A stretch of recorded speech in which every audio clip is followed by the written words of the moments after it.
Imaginez un homme si puissant qu'il pouvait sauver ou détruire des empires d'un simple mot. Un homme qui, à plusieurs reprises, a sauvé l'économie des États-Unis de l'effondrement total. Cet homme n'est pas un personnage de fiction.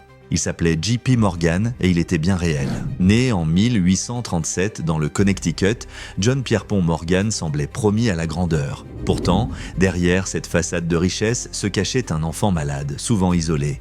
Atteint de migraines, de crises et de maladies comme la scarlatine, il passait ses journées à lire des états financiers au lieu de jouer avec ses camarades. À 19 ans, grâce à son père, il devient banquier à Wall Street.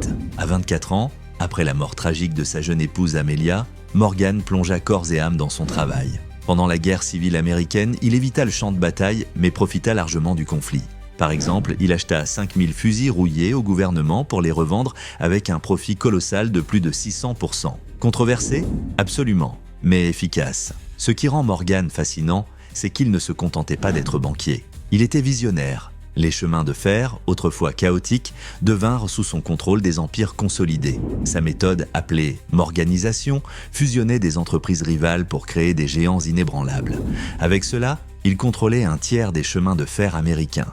Mais son aventure ne s'arrêta pas là. En 1901, il acheta Carnegie Steel pour la somme astronomique de 480 millions de dollars, créant US Steel, la première entreprise valant plus d'1 milliard de dollars. Deux des plus grandes industries du pays, l'acier et les chemins de fer, étaient désormais sous son emprise. Cependant, chaque héros a ses défis. En 1907, lorsqu'une crise économique menaçait d'engloutir les États-Unis, Morgan convoqua les plus grands banquiers du pays dans sa bibliothèque privée. Savez-vous ce qu'il fit ensuite ? Il verrouilla littéralement la porte jusqu'à ce qu'ils acceptent son plan pour sauver l'économie. Oui, vous avez bien entendu. À 70 ans, malade et épuisé, il dirigeait encore la scène comme un maestro.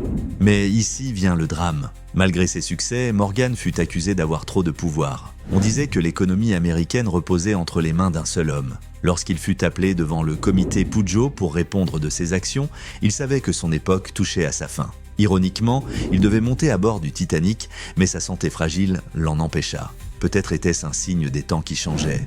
Le 31 mars 1913, à Rome, Morgan mourut à l'âge de 75 ans. Mais son héritage perdure. Aujourd'hui, JP Morgan Chase est la plus grande banque du monde avec plus de 3 billions de dollars d'actifs.